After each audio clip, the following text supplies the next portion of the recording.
അസ്സലാമു അലൈക്കും. ആസൂറ ബീവി റളിയല്ലാഹു അൻഹ മഹദിയുടെ ത്യാഗപൂർണമായ ജീവിതമാണ് നാം ഇന്ന് ചർച്ച ചെയ്യുന്നത്. അല്ലാഹു തആല നാം പറയുന്നതും നിങ്ങൾ കേൾക്കുന്നതും ഒരു സ്വാലിഹായ അമലായി സ്വീകരിക്കട്ടെ. അവരുടെ ജീവിതം മാതൃകയാക്കാൻ അല്ലാഹു നമുക്ക് തൗഫീക്ക് നൽകട്ടെ. ആസൂറ ബീവി റളിയല്ലാഹു അൻഹ ഹാഫ്സൂസ് എന്ന രാജ്യത്തെ രാജാവായിരുന്നു അബ്ദുള്ള രാജാവ്. അദ്ദേഹത്തിൻ്റെ ഭാര്യയാണ് ആസൂറ ബീവി. അള്ളാഹുവിനെ ഭയപ്പെട്ട് മാത്രം ജീവിക്കുന്ന ഒരു മഹതി. അവർ വിവാഹം കഴിക്കാൻ ഹലാലായ ആരും അവരെ കണ്ടിട്ടേയില്ല. അതായത് അന്യപുരുഷന്മാർ അവരെ കണ്ടിട്ടേയില്ല. അന്യപുരുഷന്മാർ കാണുന്ന വിധത്തിൽ അവർ പുറത്തിറങ്ങിയിട്ടില്ല എന്നർത്ഥം. അങ്ങനെ ഒരു ദിവസം അബ്ദുള്ള രാജാവ് ആസൂറ ബീവിയോട് പറഞ്ഞു, അല്ലയോ പ്രിയപ്പെട്ടവളെ, ഞാൻ ഈ വർഷത്തെ ഹജ്ജിന് പോവാൻ ആഗ്രഹിക്കുകയാണ്. അടുത്ത വർഷം നമുക്ക് ഒരുമിച്ച് പോകാം ഇൻഷാ അല്ലാ. അങ്ങനെ മന്ത്രിമാരെയും മറ്റേയും വിളിച്ചു കൂട്ടി പറഞ്ഞു, ഞാൻ ഹജ്ജിന് പുറപ്പെടുകയാണ്. ഞാൻ പോയി വരുന്നത് വരെ എൻ്റെ രാജ്യവും മറ്റും അനിയനായ അബ്ദുറഹ്മാനെ ഏൽപ്പിക്കുകയാണ്. ഞാൻ മടങ്ങി വരുന്നത് വരെ അവനായിരിക്കും നിങ്ങളുടെ രാജാവ്. അങ്ങനെ അബ്ദുള്ള രാജാവ് ഹജ്ജിന് വേണ്ടി പുറപ്പെട്ടു. അനിയൻ അബ്ദുറഹ്മാൻ ഭരണമേറ്റെടുത്തു. ദിവസങ്ങൾ കഴിഞ്ഞുപോയി. ഒരു ദിവസം അബ്ദുള്ള രാജാവിൻ്റെ വീട്ടിലേക്ക് അബ്ദുറഹ്മാൻ വിവരങ്ങൾ അന്വേഷിക്കാൻ വേണ്ടി പോയി. അപ്പോഴെല്ലാം ആസൂറ ബീവി റളിയല്ലാഹു അൻഹ ഒരു മറക്ക് പിന്നിൽ നിന്നാണ് സംസാരിക്കാറുള്ളത്. ഒരു ദിവസം അബ്ദുറഹ്മാൻ ഒരു അസർ നിസ്കാരത്തിൻ്റെ സമയത്ത് അബ്ദുള്ള രാജാവിൻ്റെ വീട്ടിലേക്ക് പോയി. ആ സമയത്താണ് ആസൂറ ബീവി റളിയല്ലാഹു അൻഹ അസർ നിസ്കരിക്കാൻ വേണ്ടി പുറത്തിറങ്ങിയ സമയമായിരുന്നു. ആസൂറ ബീവി റളിയല്ലാഹു അൻഹ മുഖമക്കനെയും കയ്യും പൊന്തിച്ച് വെച്ച് വുളൂഹ് എടുക്കുന്നത് അബ്ദുറഹ്മാൻ കാണുകയാണ്. ആസൂറ ബീവിയുടെ ഭംഗി കണ്ട് അമ്പരന്നുപോയി. വർണ്ണിക്കാൻ പോലും സാധിക്കാത്ത അത്രയും ഭംഗി. പിന്നെ അബ്ദുറഹ്മാൻ 5 നേരവും വരവായി. ആസൂറ ബീവി വുളൂഹ് എടുക്കുമ്പോൾ അബ്ദുറഹ്മാൻ മാറി നിന്ന് ശ്രദ്ധിക്കും. ആ ഭംഗി അങ്ങനെ കണ്ട് ആസ്വദിക്കും. അങ്ങനെ ഒരു ദിവസം ആസൂറ ബീവിക്ക് അബ്ദുറഹ്മാൻ എന്നെ മറഞ്ഞു നിന്ന് ശ്രദ്ധിക്കുന്നുണ്ട് എന്ന് മനസ്സിലായി. അതിനുശേഷം ആസൂറ ബീവി അകത്തുനിന്ന് തന്നെ വുളൂഹുണ്ടാക്കി നിസ്കരിക്കലായി. ഇങ്ങനെ ആയപ്പോൾ അബ്ദുറഹ്മാനെ ക്ഷമ കെട്ടു. ഒരു ദിവസം അബ്ദുറഹ്മാൻ ആസിറ ബീവിയോട് ചോദിച്ചു, അല്ലയോ ആസൂറ, ഞാൻ നിന്റെ സൗന്ദര്യത്തിൽ മതിമറന്നു പോയിരിക്കുന്നു. അതിനാൽ ഒരു തവണയെങ്കിലും നീ എന്നോട് കൂടി കിടപ്പറ പങ്കിടണം. ഇത് അബ്ദുറഹ്മാൻ പറഞ്ഞപ്പോൾ വളരെ ദേഷ്യത്തോടു കൂടി ബീവി ആസൂറ പ്രതികരിച്ചു, ഞാൻ നിന്റെ സഹോദരൻ്റെ ഭാര്യയാണ്. മാറി നിൽക്കൂ. അല്ലാഹു തആല ഇതെല്ലാം കാണില്ലേ? നിനക്ക് അല്ലാഹുവിനെ ഭയമില്ലേ? എൻ്റെ ഭർത്താവ് ഹജ്ജ് കഴിഞ്ഞ് തിരിച്ചു വന്നാൽ ഈ കാര്യം ഞാൻ അദ്ദേഹത്തോട് പറയുന്നുണ്ട്. ഈ പരിസരത്ത് നിന്നെ കണ്ടുപോവരുത്. അബ്ദുറഹ്മാൻ ആകെ പേടിച്ച് കൊട്ടാരത്തിലേക്ക് പോയി. കുറച്ച് ദിവസങ്ങൾ ഭരണകാര്യത്തിൽ യാതൊരു ശ്രദ്ധയും ഇല്ലാതായി.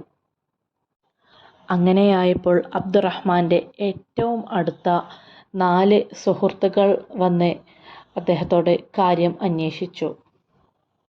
അബ്ദുറഹ്മാൻ എല്ലാ കാര്യങ്ങളും അവരോട് തുറന്നു പറഞ്ഞു. എന്നെ ആട്ടിയോടിച്ച അവരോട് ഒരു പാഠം പഠിപ്പിക്കണം എന്ന് അബ്ദുറഹ്മാൻ പറഞ്ഞപ്പോൾ അബ്ദുറഹ്മാൻ്റെ കൂട്ടുകാർ ആസൂറ ബീവിക്കെതിരെ ഒരു വലിയ ചതിപ്രയോഗം ആസൂത്രണം ചെയ്യുകയാണ്. ആസൂറ ബീവിയെ വധിച്ചു കളയുക. അബ്ദുറഹ്മാൻ്റെ കൂട്ടുകാർ അവരോട് പറഞ്ഞു, ഇപ്പോൾ ഈ രാജ്യത്തെ രാജാവ് നീയാണ്. അതുകൊണ്ട് ആസൂറ ബീവിയെ കല്ലെറിഞ്ഞ് കൊല്ലാൻ പാകത്തിൽ കാരണങ്ങൾ ഞങ്ങളുണ്ടാക്കാം. കോടതിക്കു മുന്നിൽ വ്യഭിചാരിയായ സ്ത്രീയായി ഞങ്ങൾ ആസൂറ ബീവിയെ എത്തിച്ചു തരാം. നീ അവളെ കല്ലെറിഞ്ഞ് കൊല്ലാൻ വിധിച്ചാൽ മാത്രം മതി. അതും പറഞ്ഞ് അവർ പരസ്പരം പിരിഞ്ഞുപോയി. അങ്ങനെ അബ്ദുറഹ്മാന്റെ കൂട്ടുകാരായ അവർ 4 പേരും നേരെ പോയത് ആസൂറ ബീവിയുടെ വേലക്കാരനായ സെയ്ദിന്റെ അടുത്തേക്കാണ്.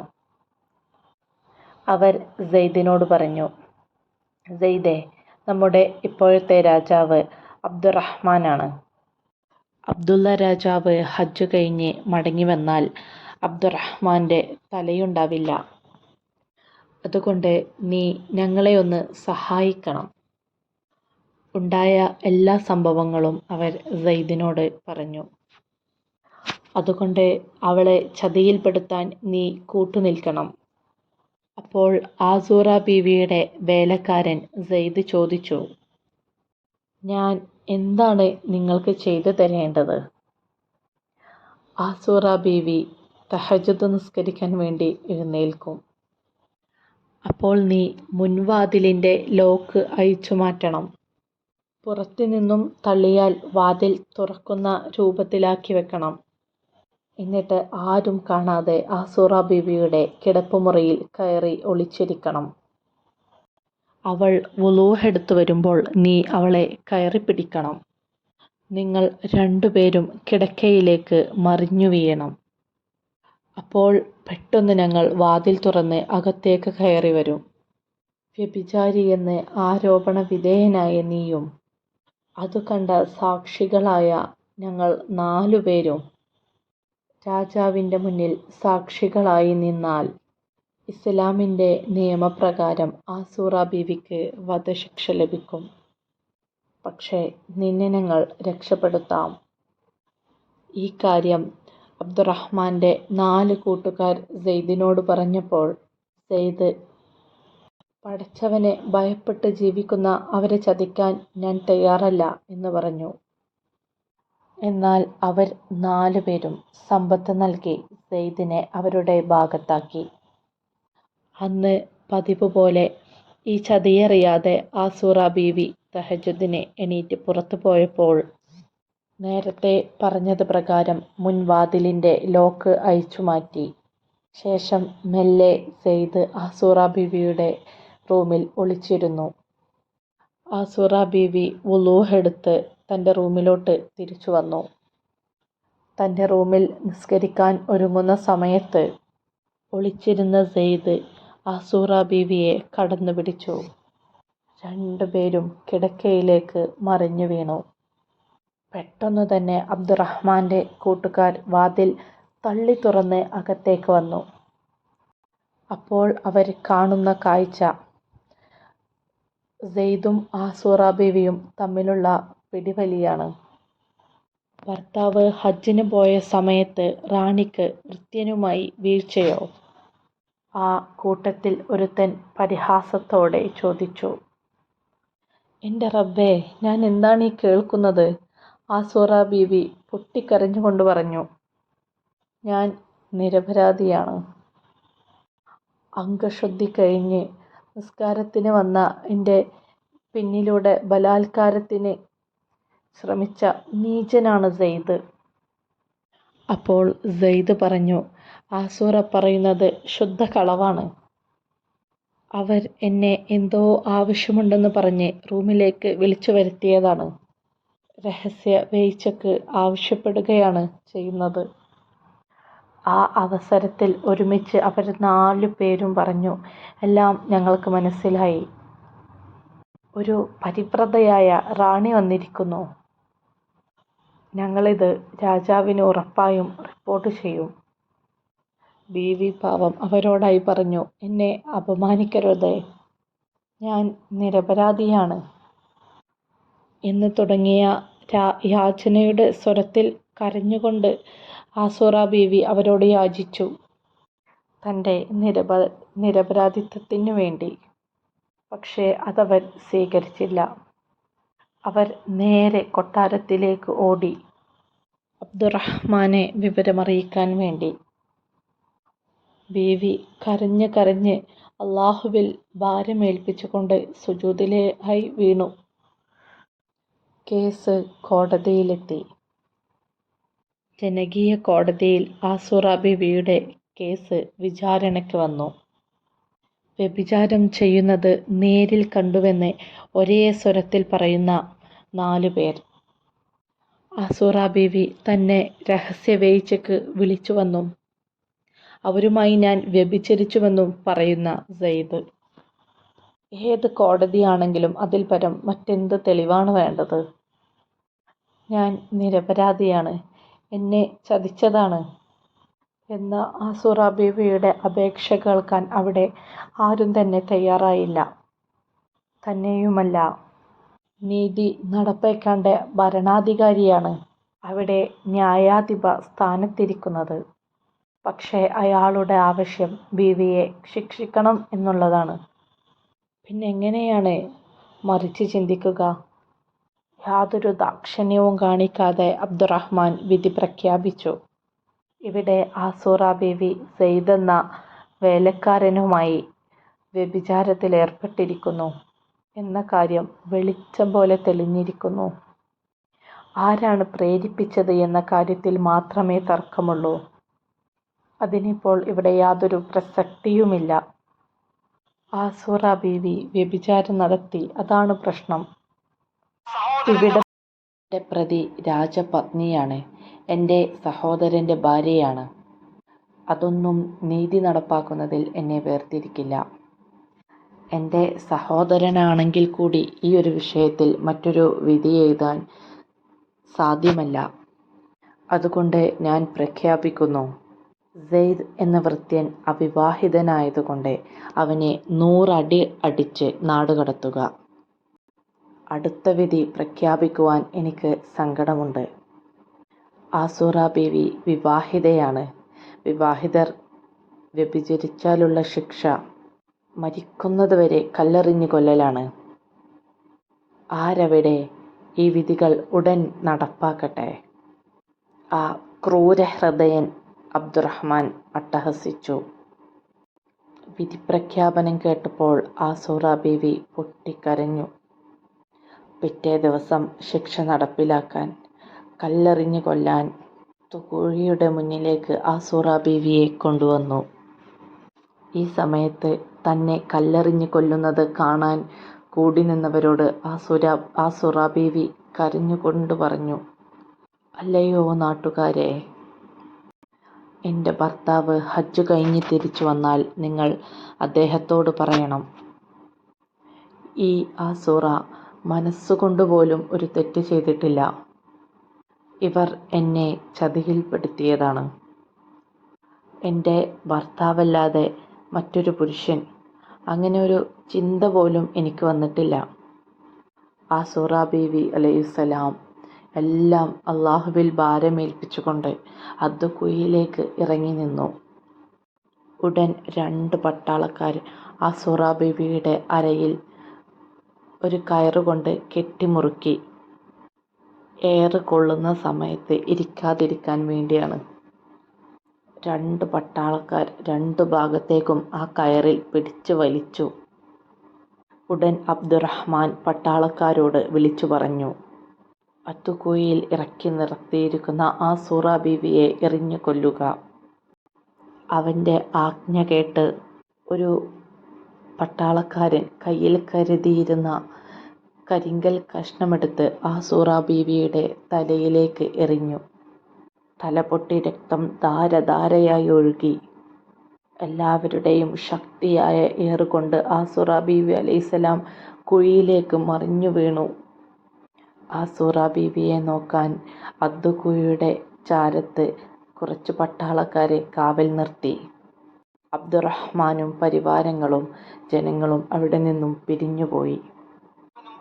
രാത്രിയുടെ അന്തിമയാമങ്ങൾ. ലോകം മുഴുവൻ പുതപ്പിനടിയിൽ സുഖനിദ്ര കൊള്ളുന്ന സമയം. 4-5 പട്ടാരക്കാർ അബ്ദുകുയിക്ക് സമീപം കണ്ണു തുറന്ന് കാവൽ നിൽക്കുകയാണ്. വൈകുന്നേരം നടന്ന ആ ഭീകരമായ കാര്യങ്ങളോർത്ത് അവിടെയുള്ള പട്ടാളക്കാരുടെ കണ്ണുകൾ നിറയുകയായിരുന്നു. ഒരുപാട് ഹദ്ദേർ അവർ കണ്ടിട്ടുണ്ട്, എന്നാൽ ഇത്തരത്തിലൊന്ന് ആദ്യമായിട്ടാണ് അവർ കാണുന്നത്. ആസൂറ ബീവി അലൈഹിസ്സലാം നിരപരാധിയാണെന്ന് എനിക്ക് തോന്നുന്നുണ്ട്, ഒരു പട്ടാളക്കാരൻ മറ്റൊരാളോട് പറഞ്ഞു. ഞങ്ങൾക്കും അങ്ങനെ തന്നെയാണ് തോന്നുന്നത്. മറ്റുള്ളവർ അതിനെ ശരിവെച്ചു. പിന്നെങ്ങനെ ഇത് സംഭവിച്ചു? അതുകുഴിയിൽ കൊണ്ടുനിർത്തിയ ബീവി ചുറ്റുമുള്ളവരോട് അഭിസംബോധന ചെയ്ത് പറഞ്ഞ കാര്യം അപ്പോഴും അവരുടെ കാതുകളിൽ മുഴങ്ങിക്കൊണ്ടിരുന്നു. ഞാൻ നിരപരാധിയാണ്, ഒരു തെറ്റും ചെയ്തിട്ടില്ല. ഒരു തെറ്റും ചെയ്യാതെ എന്നെ കൊലക്ക് കൊടുക്കുകയാണ്. എൻ്റെ പ്രിയപ്പെട്ടവനായ ഭർത്താവ്, നിങ്ങളുടെ അബ്ദുള്ള രാജാവ് വന്നാൽ എൻ്റെ സലാം നിങ്ങൾ അദ്ദേഹത്തോട് പറയണം. ഞാൻ നിരപരാധിയാണ് എന്നും എന്നെ മനഃപൂർവ്വം തേജാവധം ചെയ്തതാണ് എന്നും നിങ്ങൾ അദ്ദേഹത്തോട് പറയണം. തുടർന്ന് നടന്ന സംഭവങ്ങൾ ഉണർന്നിരുന്ന പട്ടാളക്കാരുടെ മനോമുകുരത്തിൽ തെളിഞ്ഞു വന്നു. അന്ത്യാഭിലാഷം ചോദിച്ച പട്ടാളക്കാരോട് ആസുറ ബീവി 2 റക്അത്ത് നിസ്കരിക്കണം എന്ന് പറഞ്ഞു. ആ നിസ്കാരം കഴിഞ്ഞ് അബ്ദുകുഴിയിൽ ഇറങ്ങി നിന്നു. 2 കൈകളും മേലേക്കുയർത്തി വിധിയും കാത്തുനിന്ന ആ ഒരു രംഗം മനസ്സാക്ഷിയുള്ള ആരെയും കരയിക്കുന്നതായിരുന്നു. എത്രയെത്ര കരിങ്കൽ ചീരികളാണ് ആ ഒരു മൃദുലമേനിയെ കീറി മുറിച്ചത്. എന്നിട്ടും അവർ കരഞ്ഞില്ല, അലമുറയിട്ട് കരഞ്ഞില്ല. വേദന കൊണ്ട് ആ മുഖം പരിഭ്രമിച്ചില്ല. അവർ ഏതോ അഭൗമിക ലോകത്തെന്ന പോലെ അചഞ്ചലമായി നിലകൊണ്ടു. ഒരിക്കലും ഒരു കുറ്റവാളിക്കും അങ്ങനെ നിൽക്കാനാവില്ല. ആ പട്ടാളക്കാരുടെ മനസ്സുപോലും പിടയുകയാണ്. കൊടും ക്രൂരതയെ വകഞ്ഞുമാറ്റി മാനസാന്തരത്തിൻ്റെ മഹിതസ്പർശം അവരെ തലോടാൻ തുടങ്ങി. ആസുറ ബീവി അബ്ദുകുഴിയിൽ മറിഞ്ഞു കിടക്കുന്നത് മനസ്സിനെ കീറിമുറിക്കുന്ന ഒരു കാഴ്ചയായിരുന്നു. അവർ അബ്ദുകുഴിയിലേക്ക് എത്തിനോക്കി. ബീവിയുടെ വിലപ്പെട്ട ജീവൻ ചിറകടിച്ചു പോയെന്ന് അവർ കരുതി. കണ്ടാൽ ഉറങ്ങുകയാണെന്ന് തോന്നും. മുഖത്ത് ഒരു ഭാവപകർച്ചയുമില്ല. സൗന്ദര്യത്തിന് ഒരു കോട്ടവും സംഭവിച്ചിട്ടില്ല. ഇവർ ഒരു മനുഷ്യ സ്ത്രീ തന്നെയാണോ എന്നുപോലും അവർക്ക് സംശയം തോന്നിപ്പോയി. സമയം കടന്നുപോയത് ആ പട്ടാളക്കാർ അറിഞ്ഞിരുന്നില്ല. അവർക്ക് ഉറക്കം വരാൻ തുടങ്ങി. ആ പട്ടാളക്കാർ ഉറക്കത്തിലേക്ക് മെല്ലെ വഴുതി വീണു. പെട്ടെന്നാണ് അത് സംഭവിച്ചത്. എന്തായിരുന്നു അത്? ആസുറ ബീവിയെ ഓരോ കരിങ്കല്ല് എറിഞ്ഞു വീഴ്ത്തിയെങ്കിലും മരിച്ചിട്ടുണ്ടായിരുന്നില്ല. ബോധം നഷ്ടപ്പെട്ടതായിരുന്നു ആസുറ ബീവിക്ക്. അർദ്ധരാത്രിയുടെ ആ സമയത്ത് ആസുറ ബീവിക്ക് ബോധം തിരിച്ചു കിട്ടിയപ്പോൾ വിശപ്പും ദാഹവും വേദനയും കാരണം മഹദി അവർകൾ കരയാൻ വേണ്ടി തുടങ്ങി. ശക്തമായ ഉറക്കത്തിൽപ്പെട്ട പട്ടാളക്കാർ ഇതൊന്നും അറിഞ്ഞിരുന്നില്ല. അപ്പോഴാണ് ധനികനായ ഒരു കച്ചവടക്കാരൻ കച്ചവടം കഴിഞ്ഞ് ആ വഴിയെ കുതിരപ്പുറത്ത് വരുന്നത്. കച്ചവടക്കാരൻ നോക്കുമ്പോൾ ഒരു പെണ്ണിൻ്റെ കരച്ചിൽ കേൾക്കുന്നു. ചുറ്റുപാടും നോക്കിയപ്പോൾ അകലെ ഒരു വെളിച്ചം കണ്ടു. അടുത്തെത്താറായപ്പോൾ മനസ്സിലായി അത് അബ്ദുകുഴിയാണെന്ന്. ഉടനെ ആ അബ്ദുകുഴിയുടെ ഭാഗത്തേക്ക് ചെന്ന് നോക്കിയപ്പോൾ ചോരയിൽ കുളിച്ച ഒരു സ്ത്രീ അവിടെ കിടന്ന് കരയുകയാണ്. വെള്ളം, വെള്ളം! കച്ചവടക്കാരൻ അവിടെ കണ്ട കാഴ്ച അദ്ദേഹത്തെ അത്ഭുതപ്പെടുത്തി. കത്തിക്കൊണ്ടിരിക്കുന്ന തീബന്ധത്തിന് സമീപം ഉറങ്ങിക്കൊണ്ടിരിക്കുന്ന പട്ടാളക്കാർ. അബ്ദുകുഴിയിൽ നിന്നും ഉയരുന്ന ദയനീയമായ കരച്ചിൽ. തലേ ദിവസം അർദ്ധറിയപ്പെട്ട വല്ല കുറ്റവാളിയുമായിരിക്കും. ജീവൻ പോയിട്ടില്ല. അയാൾ പന്തമുയർത്തി സൂക്ഷിച്ചു നോക്കി. ആരെയും അത്ഭുതപ്പെടുത്തും വിധം ഭംഗിയുള്ള ഒരു സ്ത്രീയാണ്.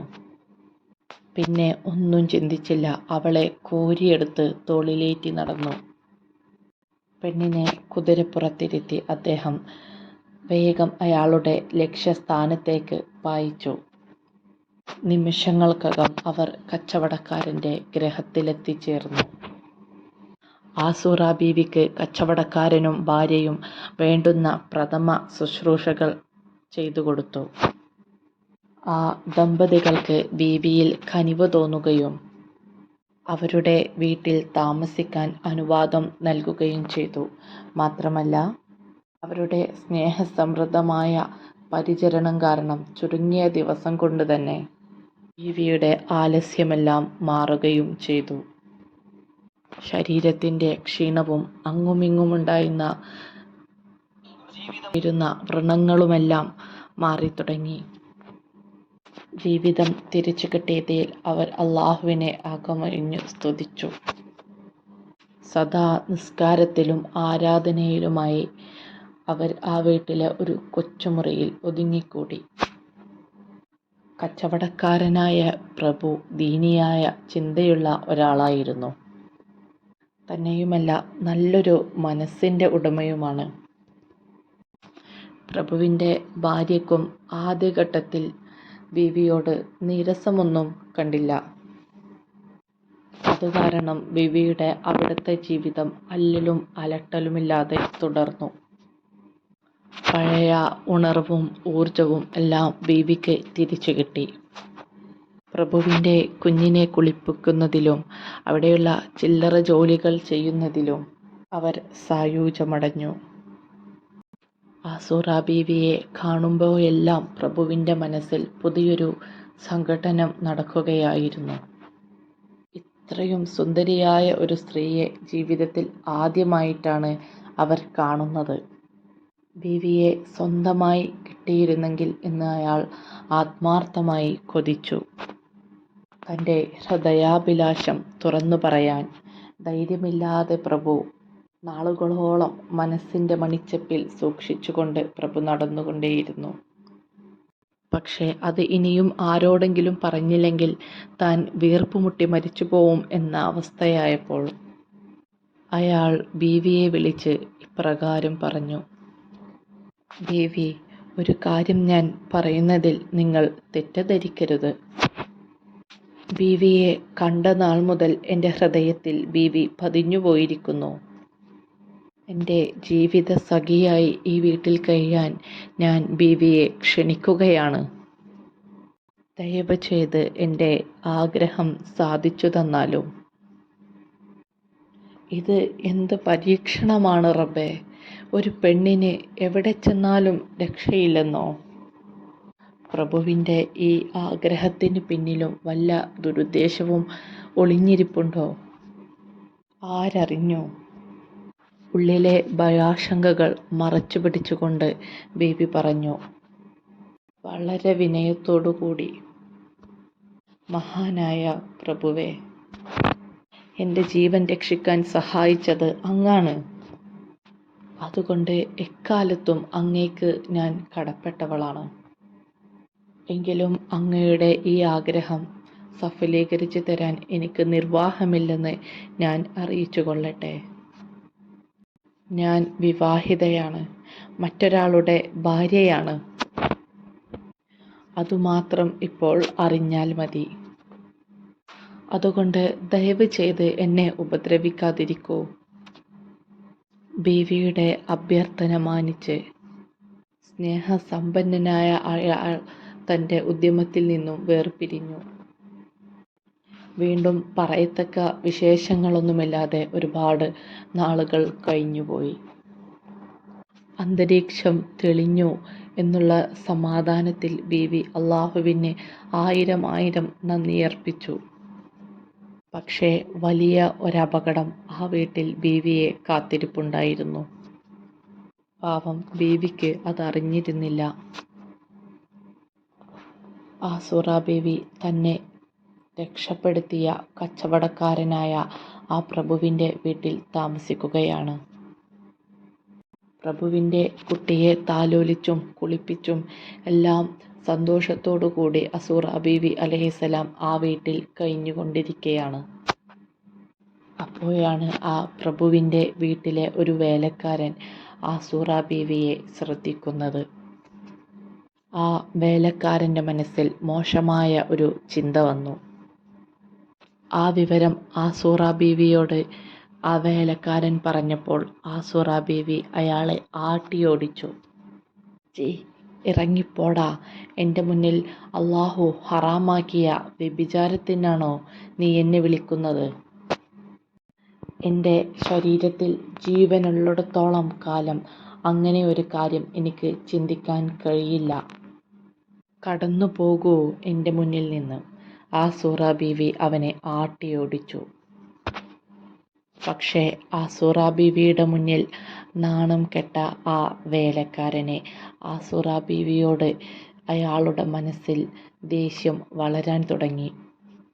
ഒരു ദിവസം ഈ വേലക്കാരൻ തൊട്ടിലിൽ ഉറങ്ങുകയായിരുന്ന പ്രഭുവിൻ്റെ കുഞ്ഞിൻ്റെ കഴുത്തിൽ കത്തിവെച്ച് ആ കുഞ്ഞിനെ കൊലപ്പെടുത്തി. അതിനുശേഷം ചോര പുരണ്ട ആ കത്തി ആസൂറ ബീവി അറിയാതെ ആസൂറ ബീവിയുടെ കിടപ്പുമുറിയിൽ തലയണയുടെ അടിയിൽ കൊണ്ടുവച്ചു. കുറച്ച് കഴിഞ്ഞ് പ്രഭുവിൻ്റെ ഭാര്യ കുഞ്ഞിനെ തൊട്ടിലിൽ വന്ന് നോക്കിയപ്പോൾ കണ്ട കാഴ്ച ആ കുഞ്ഞിൻ്റെ തലയറുത്ത് ശിരസ് വേറിട്ട് കിടക്കുന്നു. രക്തം നിലക്കാതെ പ്രവഹിക്കുകയാണ്. പ്രഭുവിൻ്റെ ഭാര്യ ഇത് കണ്ട് ഉച്ചത്തിൽ കരയാൻ തുടങ്ങി. കരച്ചിൽ കേട്ടപ്പോൾ ആളുകൾ ഓടിക്കൂടി. ജനങ്ങൾ വന്നു നോക്കുമ്പോൾ വളരെ ദാരുണമായി ആ കുഞ്ഞിനെ അറുത്തിട്ടിരിക്കുന്നു. അവർ നാലുപാടും ഈ കൊലയാളിയെ തിരഞ്ഞു, ആരെയും കണ്ടില്ല. പക്ഷേ ഈ വേലക്കാരൻ അതിനിടയിൽ നിന്നും സൂത്രത്തിൽ തലയിണയുടെ അടിയിൽ നിന്നും കത്തി പുറത്തെടുത്തു.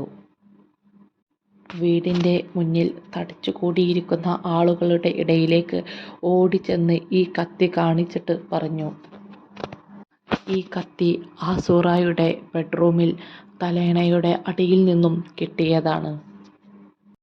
ഇവളാണ് കുട്ടിയെ കൊന്നത്.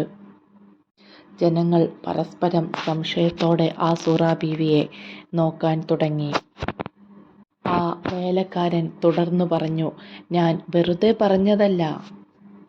കാരണം ആസൂറ ബീവി പ്രഭുവിനെ തൻ്റെ ഭർത്താവായി കിട്ടാൻ ആഗ്രഹിച്ചിരുന്നു. പക്ഷേ ഈ കുഞ്ഞ് അതിന് തടസ്സമാണ് എന്ന് കരുതിയാണ് ഇവൾ കുഞ്ഞിനെ കൊന്നത്. ഈ നുണക്കഥ അവൻ പറഞ്ഞപ്പോൾ എല്ലാവരും അത് വിശ്വസിച്ചു. ആ സമയത്ത് പ്രഭുവിൻ്റെ ഭാര്യ ആസൂറ ബീവിയോട് പറഞ്ഞു, ഞങ്ങൾ എന്ത് തെറ്റാണ് നിന്നോട് ചെയ്തത്? അദ്ദുഖോയിൽ നിന്നും തന്നെ രക്ഷപ്പെടുത്തി എൻ്റെ ഭർത്താവ് താമസിക്കാൻ സ്ഥലവും കഴിക്കാൻ ഭക്ഷണവും തന്നു. അതിന് പകരമായിട്ടാണോ നീ എൻ്റെ കുഞ്ഞിനെ കൊലപ്പെടുത്തിയത്?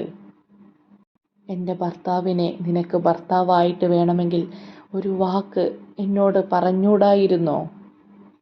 എൻ്റെ കുട്ടിയെയും കൊണ്ട് ഞാൻ എവിടെയെങ്കിലും പോകുമായിരുന്നല്ലോ. നീയൊരു മനുഷ്യ സ്ത്രീയാണോ?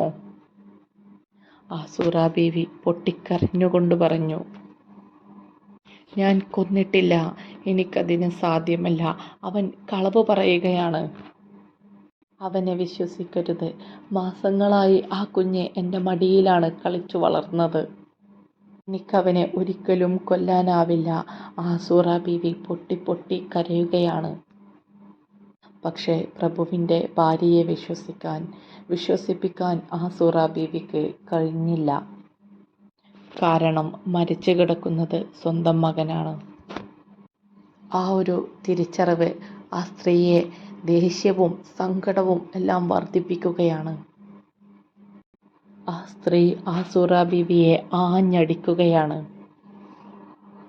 ഈ രംഗം കണ്ടുനിന്ന നാട്ടുകാരും വീട്ടുകാരും എല്ലാം അവരോട് കൂടെ കൂടി ആസൂറ ബീവിയെ പൊതിരെ തല്ലുകയാണ്.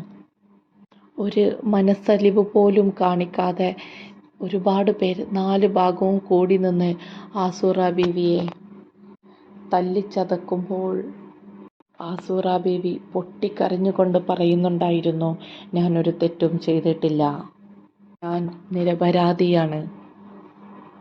പ്രഭുവിൻ്റെ ഭാര്യയും ബന്ധുക്കളും കൂടി ആസൂറ ബീവിയെ മർദ്ദിച്ച് അവശയാക്കി.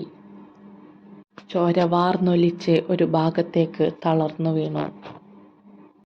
പെട്ടെന്ന് ഒരാൾ വിളിച്ചു പറഞ്ഞു, പ്രഭു വരുന്നുണ്ട്.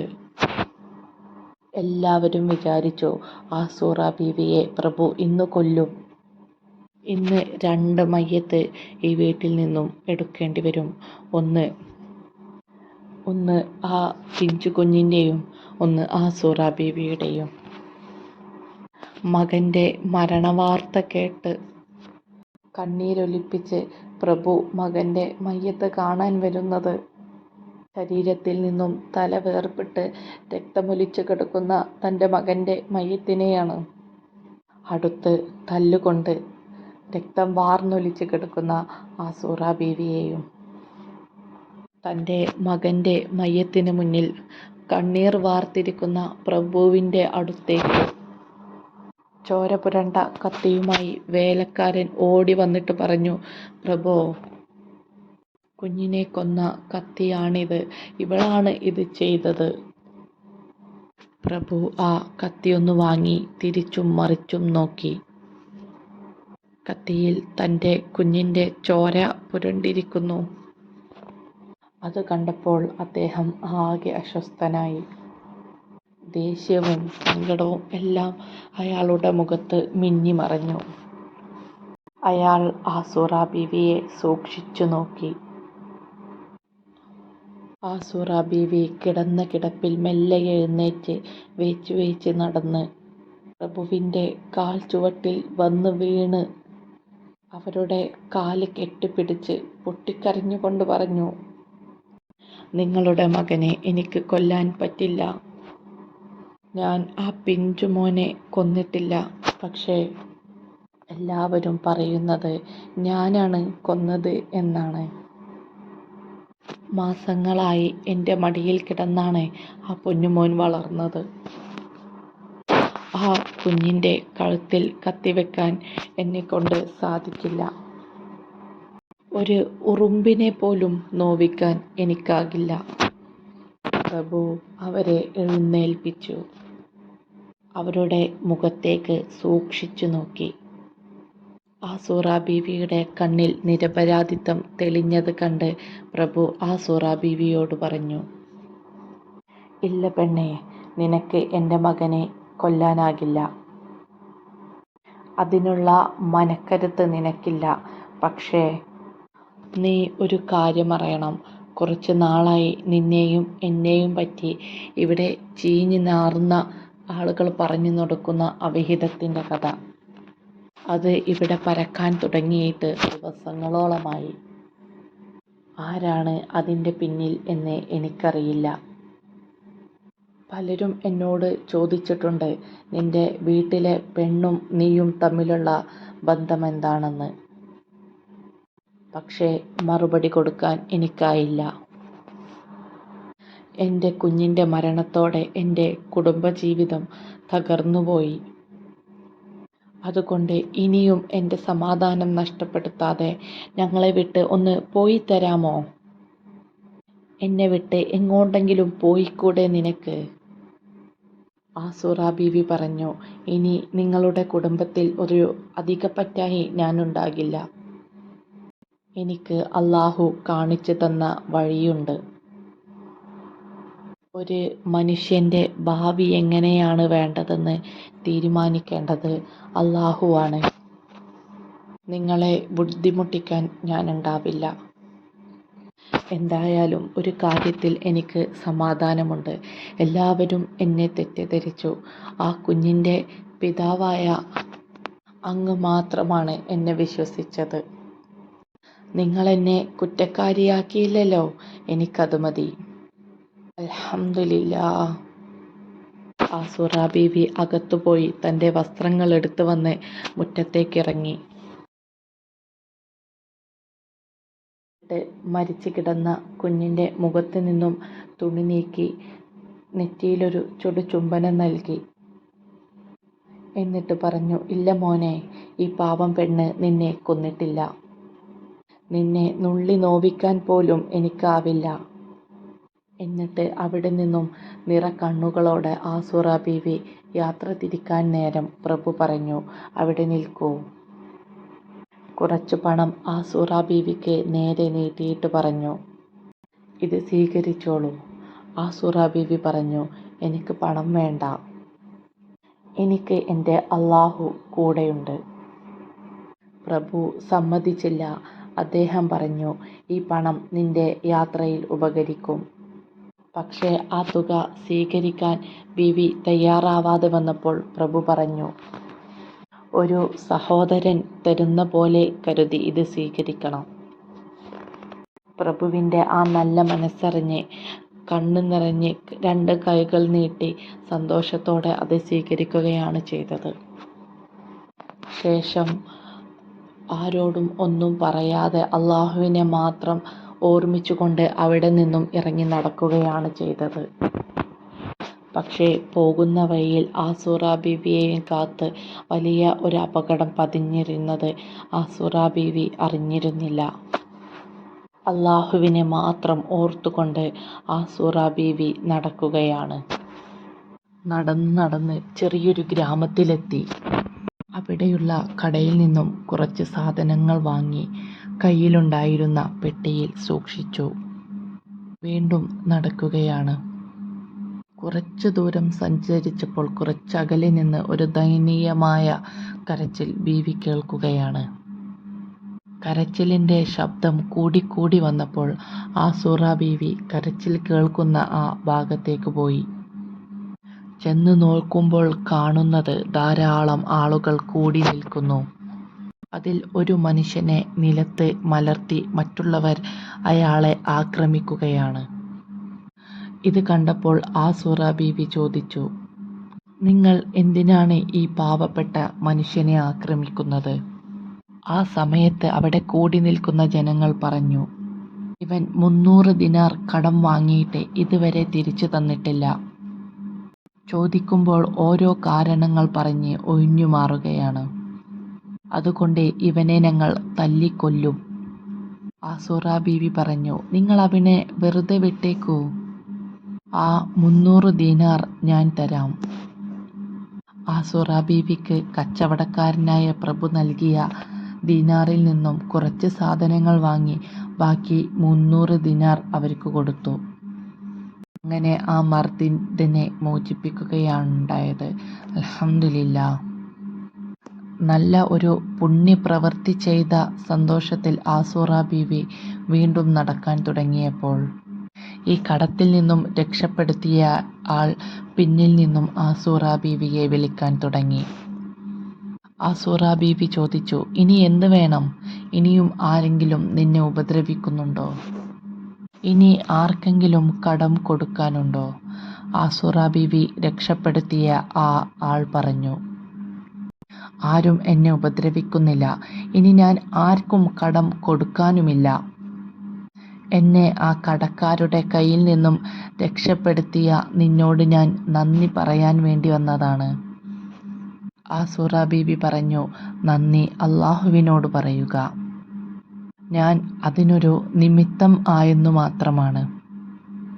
ഇത് പറഞ്ഞ് ആസുറ ബീവി വീണ്ടും നടക്കാൻ തുടങ്ങിയപ്പോൾ ഇയാൾ വീണ്ടും ആസുറ ബീവിയോട് പറഞ്ഞു, ഞാനും നിങ്ങളോടുകൂടെ വരാൻ ആഗ്രഹിക്കുന്നു. ബീവി പറഞ്ഞു, പറ്റില്ല. നിനക്ക് നിന്റെ വഴി, എനിക്ക് എൻ്റെ വഴി. പക്ഷേ അയാൾ ആസുറ ബീവിയെ വിടാതെ പിന്തുടർന്നു. ഇത് കണ്ടപ്പോൾ ആസുറ ബീവി നടത്തത്തിന് വേദന കൂട്ടിയപ്പോൾ അയാളും നടത്തത്തിന് വേഗത കൂട്ടി. അവൻ എന്നെ വിടുന്ന ലക്ഷണമില്ല എന്ന് മനസ്സിലാക്കിയപ്പോൾ ആസുറ ബീവി ഓടാൻ തുടങ്ങി. അപ്പോൾ കൂടെ അയാളും വേഗത കൂട്ടി ഓടുകയാണ്. ഒരു കടലോര വക്കിലൂടെയാണ് രണ്ടുപേരും ഓടിക്കൊണ്ടിരിക്കുന്നത്. ആ സമയത്ത് കടലിൽ ഒരു പായക്കപ്പൽ നിർത്തിയിട്ട് അതിലെ കപ്പിത്താൻ കടലോര വക്കിൽ വിശ്രമിക്കുകയായിരുന്നു. കപ്പിത്താൻ നോക്കുമ്പോൾ ഒരു സുന്ദരിയായ യുവതിയെ ഒരാൾ ഓടിച്ചിട്ട് പിടിക്കാൻ ശ്രമിക്കുകയാണ്. കപ്പിത്താനെ കണ്ടപ്പോൾ ആസൂറ ബീവി ഓടി വന്നിട്ട് വളരെ ദയനീയമായി പറഞ്ഞു, "അല്ലയോ സഹോദരാ, എന്നെ അയാളിൽ നിന്നും ഒന്ന് രക്ഷപ്പെടുത്തണം." ആ സമയത്ത് ആ കപ്പിത്താൻ ആസൂറ ബീവിയെയും ആസൂറ ബീവിയുടെ കൂടെ ഓടി വന്ന അയാളെയും രണ്ടു ഭാഗത്തേക്ക് മാറ്റി നിർത്തിക്കൊണ്ട് കപ്പിത്താൻ അയാളോട് ചോദിച്ചു, "നീ എന്തിനാണ് ഇവളുടെ പിന്നാലെ ഓടി ഇവളെ ബുദ്ധിമുട്ടിപ്പിക്കുന്നത്? നിന്റെ ആരാണിവൾ?" അയാൾ പറഞ്ഞു, "ഇവൾ എൻ്റെ അടിമ സ്ത്രീയാണ്. ഇവളുടെ കയ്യിലെ പെട്ടി കണ്ടോ? ഇവൾ എന്നിൽ നിന്നും ഒളിച്ചോടുകയാണ്. അതുകൊണ്ടാണ് ഞാൻ ഇവളുടെ പിന്നാലെ ഓടുന്നത്." അപ്പോൾ ആസൂറ ബീവി പറഞ്ഞു, "സഹോദരാ, അവൻ പറയുന്നത് നുണയാണ്. അവൻ്റെ വാക്കുകൾ വിശ്വസിക്കരുതേ. ഞാൻ അവൻ്റെ അടിമ സ്ത്രീയല്ല. ദയവ് ചെയ്ത് ഞാൻ പറയുന്നത് നിങ്ങൾ വിശ്വസിക്കണം." പക്ഷേ ആസൂറ ബീവിയുടെ സൗന്ദര്യത്തിൽ മതിമറന്ന കപ്പിത്താൻ ആസൂറ ബീവി പറയുന്നത് കേട്ടില്ല. മാത്രമല്ല അയാളോട് ചോദിച്ചു, "ഈ അടിമ സ്ത്രീയെ എനിക്ക് വിൽക്കുമോ?" അയാൾ പറഞ്ഞു, 300 ദീനാർ തരുമെങ്കിൽ ഈ അടിമ സ്ത്രീയെ ഞാൻ നിങ്ങൾക്ക് വിൽക്കാം." അങ്ങനെ അയാൾക്ക് 300 ദീനാർ കൊടുത്ത് ആ കപ്പിത്താൻ ആസൂറ ബീവിയെ വാങ്ങിച്ചു. അയാളെ പറഞ്ഞു വിടുകയും ചെയ്തു. ശേഷം ആസൂറ ബീവിയോട് കപ്പിത്താൻ പറഞ്ഞു, "എടി പെണ്ണേ, നീ ഇപ്പോൾ എൻ്റെ അടിമ സ്ത്രീയാണ്." ആസൂറ ബീവി പൊട്ടി പൊട്ടി കരയുകയാണ്. "ഞാൻ ആരുടെയും അടിമ സ്ത്രീയല്ല. അയാൾ എൻ്റെ യജമാനനുമല്ല. ഞാൻ 300 ദീനാർ കൊടുത്ത് കടക്കാരിൽ നിന്നും അയാളെ രക്ഷപ്പെടുത്തിയതാണ്." പക്ഷേ ഇതൊന്നും കപ്പിത്താൻ സ്വീകരിച്ചില്ല. പിടിച്ചു വലിച്ച് ആസൂറ ബീവിയെ കപ്പലിലേക്ക് കൊണ്ടുപോയി ഒരു റൂമിലേക്ക് തള്ളിയിട്ടു. "നീ അവിടെ കിടക്ക്, ഞാനിപ്പോൾ വരാം" എന്നും പറഞ്ഞ് അയാൾ പുറത്തേക്ക് പോയി. പാവം ആസൂറ ബീവി അതിനുള്ളിൽ കിടന്ന് കരഞ്ഞ് നടന്ന കാര്യങ്ങൾ ഓർക്കുകയാണ്. കയ്യിലുണ്ടായിരുന്ന പെട്ടിയുടെ മേലെ തലവെച്ച് ക്ഷീണിച്ച് അവിടെ കിടന്ന് ഉറങ്ങിപ്പോവുകയാണ്. അല്പസമയത്തിന് ശേഷം കപ്പിത്താൻ വന്ന് ആസൂറ ബീവിയുടെ അരികിൽ ചെന്നിരുന്നു. പെട്ടെന്ന് ഉറക്കത്തിൽ നിന്നും ഉണർന്ന ആസൂറ ബീവി കാണുന്നത് തന്നെ കീഴ്പ്പെടുത്താൻ ശ്രമിക്കുന്ന കപ്പിത്താനെയാണ്. ആസൂറ ബീവി പറഞ്ഞു, "അല്ലാഹുവാണേ സത്യം, ഈ ഹറാമിന് കൂട്ടുനിൽക്കുന്നത് ചിന്തിക്കാൻ പോലും സാധിക്കില്ല." ഇത് കേട്ടപ്പോൾ കപ്പിത്താന്റെ മുഖം ദേഷ്യം കൊണ്ട് ചുവന്നു. ഉടനെ ആ കപ്പിത്താൻ ആസൂറ ബീവിയുടെ മുഖത്തേക്ക് ആഞ്ഞടിച്ചു. അടിയുടെ ശക്തിയിൽ ആസൂറ ബീവി ഒരു ഭാഗത്തേക്ക് മറിഞ്ഞു വീണു. ആ വീഴ്ചയിൽ അവിടെ കിടന്നുകൊണ്ട് ആസൂറ ബീവി അല്ലാഹുവിനോട് ദുആ ചെയ്യുകയാണ്. "അല്ലാഹുവേ, ഒരു തെറ്റും ചെയ്യാതിരിക്കാൻ വേണ്ടിയാണല്ലോ ഞാനിങ്ങനെ പീഡനങ്ങൾ അനുഭവിക്കുന്നത്. എന്നിട്ടും എല്ലാവരും എന്നെ ആക്രമിക്കുന്നത് നീ കാണുന്നില്ലേ?" ആസൂറ ബീവി പൊട്ടി പൊട്ടി കരഞ്ഞുകൊണ്ട് അല്ലാഹുവിനോട് ദുആ ചെയ്യുകയാണ്. കാരുണ്യവാനായ നാഥൻ അല്ലാഹു റബ്ബ് സുബ്ഹാനഹു വ തആല ആസൂറ ബീവിയുടെ കണ്ണീരിൽ കുളിർന്ന ആ പ്രാർത്ഥന കേൾക്കുകയാണ്. ഉടൻ അല്ലാഹു ആ മഹതിയുടെ ദുആ സ്വീകരിച്ചു. ബീവിയുടെ കരളലിയിപ്പിക്കുന്ന ആ ദുആ പ്രാർത്ഥിച്ച് തീരുന്നതിന് മുമ്പ് തന്നെ അപകട സൂചന കണ്ടു തുടങ്ങി. ശാന്തമായിരുന്ന കടൽ പെട്ടെന്ന് പ്രകോപിതമായി. തിരമാലകൾ പർവ്വതക്കണക്കെ ഉയർന്നു പൊങ്ങാൻ തുടങ്ങി. കപ്പൽ മുങ്ങിയും പൊങ്ങിയും ഏത് സമയമാണ് പൊട്ടിത്തീരുക എന്നുള്ള സംശയത്തിൽ അതിലുള്ള എല്ലാവരും വാവിട്ട് കരയുകയാണ്. ആസൂറ ബീവിക്ക് മാത്രം യാതൊരു ചാഞ്ചല്യവും ഉണ്ടായിരുന്നില്ല. അവർ അല്ലാഹുവിനെ പ്രകീർത്തിച്ചു കൊണ്ടിരിക്കുകയാണ്. പെട്ടെന്ന് കപ്പൽ പൊട്ടിപ്പൊളിഞ്ഞു. കപ്പിത്താൻ്റെ ക്രൂരതകൾക്ക് അറുതി വരുത്തിക്കൊണ്ട് കപ്പൽ സമുദ്രത്തിൻ്റെ അടിത്തട്ടിലേക്ക് മറിയുകയാണ്. പരിക്കുകളോടെയാണെങ്കിലും കപ്പലിലുള്ള മുഴുവൻ പേരെയും കപ്പിത്താനെയുൾപ്പെടെ അല്ലാഹു ചില പരിക്കുകളോടെ അതിൽ നിന്നും രക്ഷപ്പെടുത്തി. എന്നാൽ അവൻ്റെ അജയ്യമായ ശക്തി എന്നല്ലാതെ മറ്റെന്തു പറയാൻ. ആസുറാ ബീവിക്ക് മാത്രം ഒരു കോറല് പോലും പറ്റിയില്ല. അവർ കപ്പലിൻ്റെ ഒരു പലകയിൽ പിടികൂടി. തൻ്റെ പെട്ടിയും അവരുടെ കയ്യിൽ തന്നെയുണ്ടായിരുന്നു. തിരമാലകൾ തള്ളിത്തള്ളി ആ പലക കഷ്ണത്തോടുകൂടി ആസുറാ ബീവിയെയും ആ പെട്ടിയെയും കരക്കടിപ്പിച്ചു. അൽഹംദുലില്ലാഹ്, സർവശക്തനായ അല്ലാഹുവിനെ വാഴ്ത്തിക്കൊണ്ട് അവർ കരക്കിറങ്ങി. അവർ തൻ്റെ വസ്ത്രങ്ങളെല്ലാം വിജനമായ ആ സ്ഥലത്ത് അയച്ചുവെച്ച് ദേഹത്ത് പറ്റിപ്പിടിച്ച ഉപ്പുവെള്ളം തുടച്ചു നീക്കി. പെട്ടിയിൽ വാങ്ങി സൂക്ഷിച്ചിരുന്ന വസ്ത്രങ്ങൾ അവർ പുറത്തെടുത്തു. എന്തൊരത്ഭുതമെന്ന് നോക്കാം! ആ പെട്ടിയിൽ കോട്ടും സൂട്ടും തലപ്പാവും എല്ലാം പുരുഷന്മാരുടേതായിരുന്നു. ബീവി അത് കണ്ട് നടുങ്ങിപ്പോയി. താൻ ബോധമറ്റ് കിടന്നപ്പോൾ കപ്പിത്താൻ ചെയ്ത പണിയാണിത്. എന്തായാലും അടുത്ത വസ്ത്രം വാങ്ങുന്നത് വരെ ഇത് തന്നെ ധരിക്കാം. അല്ലാഹുവേ, കാബാലികന്മാരുടെ കരങ്ങളിൽ നിന്നും രക്ഷ നേടാൻ ഇതല്ലാതെ എനിക്ക് മറ്റു മാർഗമില്ല. ഈ അവിവേകം എന്നോട് നീ പൊറുക്കേണമേ റബ്ബേ. ആസുറാ ബീവി മനം നൊന്ത് പ്രാർത്ഥിക്കുകയാണ്. ആസുറാ ബീവി മനസ്സിൻ്റെ ഉള്ളിൽ തന്നെ ആരെങ്കിലും തിരിച്ചറിയുമോ എന്ന ഭയത്തോടു കൂടെയാണ് നടക്കുന്നത്. എത്ര ദൂരം നടന്നു എന്നറിയില്ല. അവസാനം യമൻ എന്ന രാജ്യത്താണ് താൻ എത്തിയിരിക്കുന്നത് എന്ന് ബീവി തിരിച്ചറിഞ്ഞു. അവിടെ കണ്ട നിസ്കാരപ്പള്ളിയുടെ അടുത്തേക്ക് നടന്നു. നിസ്കാരം കഴിഞ്ഞു വരുന്ന ആളുകൾ ആസുറ എന്ന സുന്ദരനായ ചെറുപ്പക്കാരനെ കണ്ട് അത്ഭുതത്തോടെ നോക്കി. ഈമാൻ നിറഞ്ഞു നിൽക്കുന്ന തേജസ്സുള്ള മുഖം. അവർ ചോദിച്ചു, നിങ്ങൾ എവിടെ നിന്ന് വരുന്നു? അപ്പോൾ ആസുറ എന്നു പേരുള്ള ചെറുപ്പക്കാരൻ പറഞ്ഞു, ഞാൻ വളരെ ദൂരത്ത് നിന്നും വരികയാണ്.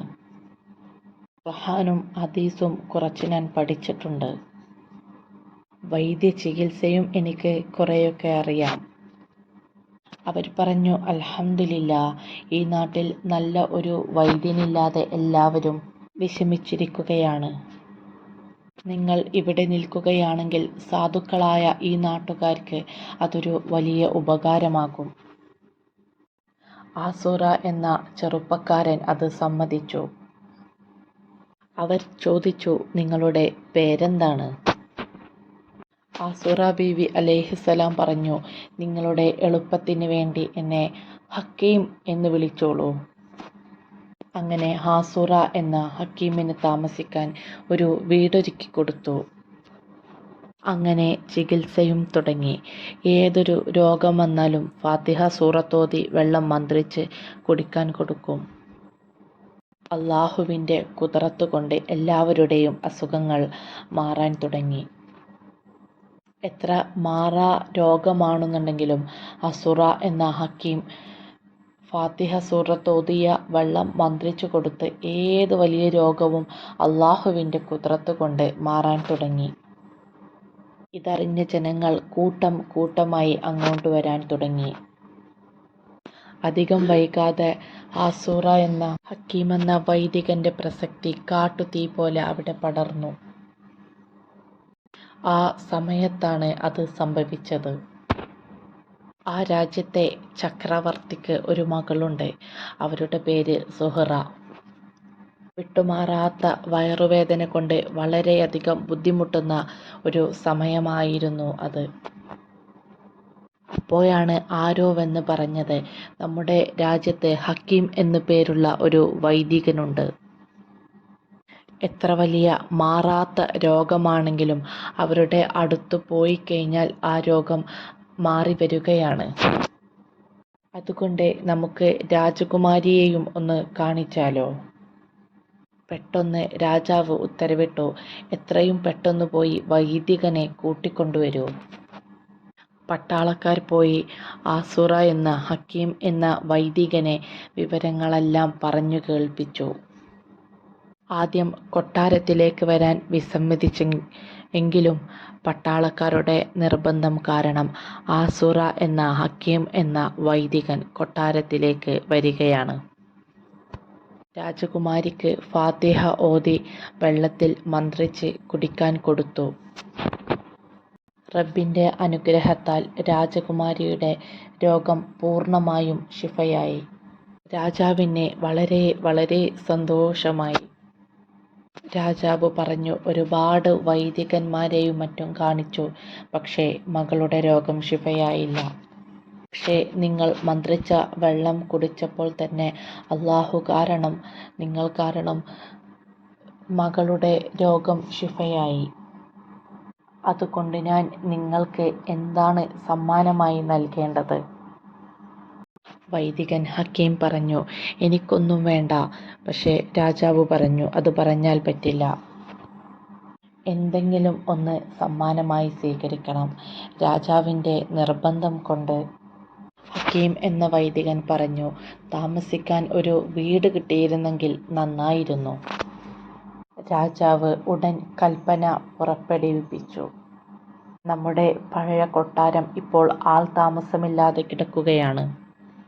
അവിടത്തേക്ക് താമസം മാറ്റിക്കൊടുക്കൂ. അങ്ങനെ ആസുറ എന്ന ഹക്കീം വൈദ്യർ അവിടെ താമസിക്കുകയാണ്. പഴയതുപോലെ ചികിത്സയും ഇബാദത്തുമെല്ലാമായി സുഖമായി ജീവിതം മുന്നോട്ട് നീങ്ങിക്കൊണ്ടിരിക്കുകയാണ്. ഈ സമയത്താണ് രാജകുമാരി സുഹറാക്ക് ഒരു ആഗ്രഹം. എൻ്റെ രോഗം മാറാൻ കാരണക്കാരനായ വൈദികൻ ഹക്കീമിനെ എനിക്ക് ഭർത്താവായി കിട്ടിയാൽ നന്നായിരുന്നു. രാജകുമാരി ഈ വിവരം ഉമ്മയോട് പറഞ്ഞു. താമസിയാതെ ഈ വിവരം ഉപ്പയുടെ ചെവിയിലുമെത്തി. രാജാവ് 2 ആളുകളെ വൈദികൻ ഹക്കീമിൻ്റെ അടുത്തേക്ക് അയച്ചു. അവർ പറഞ്ഞു, രാജകുമാരി നിങ്ങളെ ഭർത്താവായി കിട്ടാൻ ആഗ്രഹിക്കുന്നു. വിവരം ആസുറ ബീവിയായ ഹക്കീം എന്ന വൈദികൻ അറിഞ്ഞപ്പോൾ അദ്ദേഹം പറഞ്ഞു, ഞാൻ ഒരു വിവാഹത്തിനുള്ള മാനസികാവസ്ഥയിലല്ല ഇപ്പോഴുള്ളത്. ഞാൻ ഇബാദത്തിലായി ലയിച്ച് ജീവിക്കാൻ ആഗ്രഹിക്കുന്നു. പക്ഷേ അതിനവർ സമ്മതിച്ചില്ല. മാത്രമല്ല, സുഹറയും ഹക്കീമും തമ്മിലുള്ള വിവാഹത്തിന് അവർ നിർബന്ധം പിടിക്കുകയും ചെയ്തു. ഹക്കീം എന്ന യുവതി വിവാഹത്തിന് സമ്മതം കൊടുത്തതേയില്ല.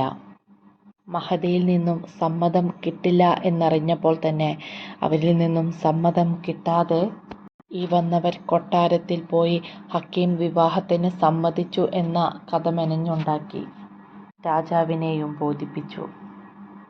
അതോടുകൂടി കൊട്ടാരത്തിൽ വിവാഹത്തിനുള്ള ഒരുക്കങ്ങൾ തുടങ്ങി. രാജകുമാരി സുഹറ സന്തോഷം കൊണ്ട് മതിമറക്കുകയാണ്. കയ്യിൽ മൈലാഞ്ചി വരച്ചും തോഴിമാർ പാട്ടുപാടിയും രാജകുമാരിയുടെ ചുറ്റും കൂടുകയാണ്. നാളെയാണ് കല്യാണം. അതേ സമയത്ത് കുറച്ചപ്പുറത്ത് ഒരാൾ ദുഃഖിതനായിരിക്കുകയാണ്. യാ അല്ലാ, നീ എന്നെ വീണ്ടും വീണ്ടും പരീക്ഷിക്കുകയാണോ? ഞാൻ ഒരു പെണ്ണാണെന്നുള്ള വിവരം നിനക്കല്ലാതെ മറ്റാർക്കും അറിയില്ല. ഞാൻ എന്ത് ചെയ്യും അല്ലാ? ആസുറ എന്ന ഹക്കീം വൈദികൻ കരയുകയായിരുന്നു. കല്യാണത്തിൻ്റെ അന്ന് രാജാവ് മന്ത്രിമാരെയും മറ്റും വിളിച്ചിട്ട് പറഞ്ഞു, നിങ്ങൾ നമ്മുടെ ഹക്കീമിനെ അണിയിച്ചൊരുക്കി കൂട്ടിക്കൊണ്ടുവരണം. രാജാവ് പറഞ്ഞ പ്രകാരം പുതുമണവാളനെ അണിയാനുള്ള രാജകീയ വസ്ത്രവുമായി സേവകർ പോയി. ആസുറ ബീവി എന്ന ഹക്കീം വൈദികൻ യാതൊരു നിവൃത്തിയുമില്ല എന്ന് കണ്ടപ്പോൾ അവർ കൊണ്ടുവന്ന പുതിയ വസ്ത്രങ്ങൾ ധരിച്ച് പരിവാരങ്ങളോടുകൂടെ കൊട്ടാരത്തിലേക്ക് നടക്കുകയാണ്. നിക്കാഹിൻ്റെ മുഹൂർത്തമായി. നിക്കാഹെല്ലാം കഴിഞ്ഞു. രാത്രിയായപ്പോൾ ഹക്കീമിന് മണവാട്ടിയോട് എന്ത് പറയണം എന്നറിയാത്ത ഒരവസ്ഥയായി. അല്പസമയം കഴിഞ്ഞ് മണവാട്ടി മണിയറയിലേക്ക് വരുന്നത് കണ്ട ആസുറ ബീവി എന്ന ഹക്കീം വൈദികൻ മുസല്ലയെടുത്ത് നിസ്കാരം തുടങ്ങി. ആ നിസ്കാരം സുബഹി വരെ നീണ്ടുനിന്നു. പിറ്റേ ദിവസവും ഇത് തന്നെ ആവർത്തിച്ചു. ഇത് കാരണം മണവാട്ടിക്ക് വിഷമങ്ങൾ അലട്ടാൻ തുടങ്ങി. വിവരം ഉമ്മയോട് അവതരിപ്പിച്ചു. എല്ലാം കേട്ട് കഴിഞ്ഞപ്പോൾ ഉമ്മ പറഞ്ഞു, ഇന്ന് രാത്രി ഭർത്താവിൻ്റെ ശ്രദ്ധയിൽപ്പെടാതെ ബെഡ്റൂമിലേക്ക് കയറി ചെല്ലുക. അപ്പോൾ നിസ്കരിക്കാൻ വേണ്ടി കൈകെട്ടുന്ന നേരം കൈക്ക് പിടിച്ച്, എന്താണ് നിങ്ങൾ ഇങ്ങനെ ചെയ്യുന്നത്? കാര്യങ്ങൾ നീ അന്വേഷിക്കണം, ഉമ്മ രാജകുമാരിയോട് പറഞ്ഞു കൊടുത്തു. പറഞ്ഞതുപോലെ രാജകുമാരി ഹക്കീമിൻ്റെ ശ്രദ്ധയിൽപ്പെടാതെ മണിയറയിൽ കയറി. രാജകുമാരിയെ കണ്ടയുടൻ നിസ്കരിക്കാൻ തുടങ്ങിയ ഹക്കീമിൻ്റെ കൈപിടിച്ച് രാജകുമാരി ചോദിച്ചു, നിങ്ങളെൻ്റെ ഭർത്താവല്ലേ? ഒരു ഭർത്താവ് ഭാര്യയോട് നിറവേറ്റേണ്ട കടമകളില്ലേ? നിങ്ങളെന്താണ് അതൊന്നും ശ്രദ്ധിക്കാതെ എപ്പോഴും നിസ്കാരത്തിൽ മുഴുകുന്നത്? ആസൂറ ബീവി ചിന്തിച്ചു. എല്ലാ സത്യങ്ങളും രാജകുമാരിയോട് പറയാൻ സമയമായി. ആസൂറ ബീവി പറഞ്ഞു, ഞാൻ ഹക്കീമല്ല, സൂസ് എന്ന രാജ്യത്തെ രാജാവായ അബ്ദുള്ളയുടെ ഭാര്യയാണ്. എൻ്റെ പേര് ആസൂറ എന്നാണ്. അതും പറഞ്ഞ് ആസൂറ തലയിലെ കെട്ടെടുത്തു മാറ്റി. ഇത് കണ്ട് മിഴിച്ചു നിൽക്കുന്ന രാജകുമാരിയോട് ആസൂറ ബീവി എല്ലാ സത്യങ്ങളും തുറന്നു പറഞ്ഞു. കഥകൾ കേട്ടപ്പോൾ രാജകുമാരിക്ക് ഇത് സ്വപ്നമാണോ യാഥാർത്ഥ്യമാണോ എന്ന് തിരിച്ചറിയാൻ സാധിക്കുകയല്ല. ആസൂറ ബീവി പറഞ്ഞു, ഈ വിവരം നീ പുറത്ത് പറയരുതേ. കുറച്ച് ദിവസം കൂടി നമുക്ക് ഇതുപോലെ തുടരണം. നമ്മുടെ ബെഡ്റൂമിൽ നീ അനിയത്തിയും ഞാൻ ജ്യേഷ്ഠത്തിയും, പുറത്ത് നാം ഭാര്യ ഭർത്താവും. രാജകുമാരി ഇതിനെല്ലാം സമ്മതിച്ചു. ദിവസങ്ങൾ കടന്നുപോയി. ഒരു ദിവസം ആസൂറ ബീവി ഒരു സ്വപ്നം കാണുകയാണ്. തൻ്റെ ഭർത്താവ് ഹജ്ജ് കഴിഞ്ഞ് തിരിച്ചെത്തിയിരിക്കുന്നു. വിവരം രാജകുമാരിയോട് പറഞ്ഞു. എൻ്റെ ഭർത്താവ് ഹജ്ജ് കഴിഞ്ഞ് തിരിച്ചെത്തിയിരിക്കുന്നു. സത്യങ്ങൾ പുറത്തു വരാൻ ഇനി അധിക ദിവസങ്ങളില്ല. ആസൂറ ബീവി സ്വപ്നം കണ്ട പോലെ തന്നെ അബ്ദുള്ള രാജാവ് ഹജ്ജ് കഴിഞ്ഞ് തിരിച്ചെത്തി വന്നു നോക്കുമ്പോൾ കേൾക്കുന്നത് ഞെട്ടിപ്പിക്കുന്ന വാർത്തകളാണ്. പക്ഷേ ആസൂറ ബീവിയെ ഉപദ്രവിച്ചവരെ ആരെയും അല്ലാഹു തആല വെറുതെ വിട്ടില്ല. അബ്ദുറഹ്മാന്റെ 2 കണ്ണും രോഗം ബാധിച്ച് പഴുപ്പ് വന്നു. 2 കണ്ണും പഴുത്ത് ചീയാൻ തുടങ്ങിയിരുന്നു. അവൻ മഹദിയെ നോക്കി മോഹിച്ചതാണല്ലോ. ഇതേ രോഗം അവനെ നോക്കി കള്ളസാക്ഷി പറഞ്ഞവർക്കും അല്ലാഹു തആല കൊടുത്തു. ആ സമയത്താണ് ഒരു വഴിപോക്കൻ അതുവഴി വന്നത്. ഇവരുടെ 5 പേരുടെയും കണ്ണുകൾ പഴുത്ത് രോഗം ബാധിച്ച വിവരം അദ്ദേഹം മനസ്സിലാക്കി. യമൻ ഭാഗത്ത് ഹക്കീം എന്നു പേരുള്ള ഒരു വൈദികൻ താമസിക്കുന്നുണ്ട്. ഏത് മാറാരോഗവും അദ്ദേഹത്തിൻ്റെ അടുക്കൽ പോയാൽ ഭേദമാകും. നിങ്ങൾ അദ്ദേഹത്തെ കാണുകയാണെങ്കിൽ നിങ്ങളുടെ എല്ലാവരുടെയും രോഗം മാറും. ഇത് കേട്ടപ്പോൾ അബ്ദുറഹ്മാൻ അബ്ദുള്ള രാജാവിനോട് പറഞ്ഞു, യമനിലെ രാജാവിൻ്റെ മകളുടെ ഭർത്താവായ ഹക്കീം എന്ന വൈദികനുണ്ട്. അദ്ദേഹത്തെ പോയി കണ്ടാൽ ഏത് മാറാരോഗവും മാറും. നമുക്ക് യമനിൽ പോയി അദ്ദേഹത്തെ ഒന്ന് കണ്ടാലോ? അബ്ദുള്ള രാജാവ് യമനിലേക്ക് പോകാം എന്ന് തീരുമാനിച്ചു. ഇതറിഞ്ഞപ്പോൾ മറ്റ് 4 കൂട്ടുകാരും വന്ന് അബ്ദുറഹ്മാനോട് പറഞ്ഞു, നീ ഞങ്ങളെയും കൂട്ടണം. ഞങ്ങളുടെയും കണ്ണ് നിന്റെ അതേ അവസ്ഥയാണ്. ആയിക്കോട്ടെ, കൂടെ കൂട്ടാം എന്ന് പറയുകയും ചെയ്തു. അങ്ങനെ അനിയനെയും കൂട്ടുകാരെയും യമനിലേക്ക് ചികിത്സക്ക് കൊണ്ടുപോകുന്ന വിവരം നാടെല്ലാം പരന്നു. വാർത്ത പരന്നപ്പോൾ ആ നാട്ടിലുള്ള ഓരോരുത്തരായി ഇവരുടെ കൂടെ പോവാൻ തയ്യാറായി നിൽക്കുകയാണ്. കൈ പഴുത്തവർ, ദേഹമാസകലം ചൊറി പിടിച്ചവർ എല്ലാവരും ആസൂറ ബീവിയെ ഉപദ്രവിച്ചവരായിരുന്നു. എല്ലാവരെയും കയറ്റി വാഹനം യമൻ രാജ്യത്തെ ലക്ഷ്യമാക്കി നീങ്ങുകയാണ്. ഇവരുടെ കൂടെ 300 ദീനാർ കൊടുത്ത് രക്ഷപ്പെടുത്തി വീണ്ടും യുവതിയെ ചതിച്ച ആ വ്യക്തിയുമുണ്ടായിരുന്നു. പിത്താനും അതുപോലെ തന്നെ ഹദ്ദുകുയിൽ നിന്നും രക്ഷപ്പെടുത്തിയ പ്രഭുവിൻ്റെ കുഞ്ഞിനെ കൊലപ്പെടുത്തിയ വൃത്യനും മറ്റു മാറാരോഗികളും ഉണ്ടായിരുന്നു. ഈ സമയം ആസൂറ ബീവിക്ക് അള്ളാഹു സ്വപ്നം കാണിച്ചു കൊടുത്തു.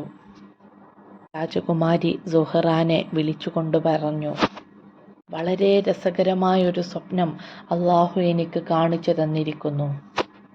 എൻ്റെ ഭർത്താവും എന്നെ ചതിച്ചവരും ഇങ്ങോട്ട് വരുന്നുണ്ട്. അതുകൊണ്ട് നമുക്ക് അവർക്കൊരു സ്വീകരണം കൊടുക്കണം.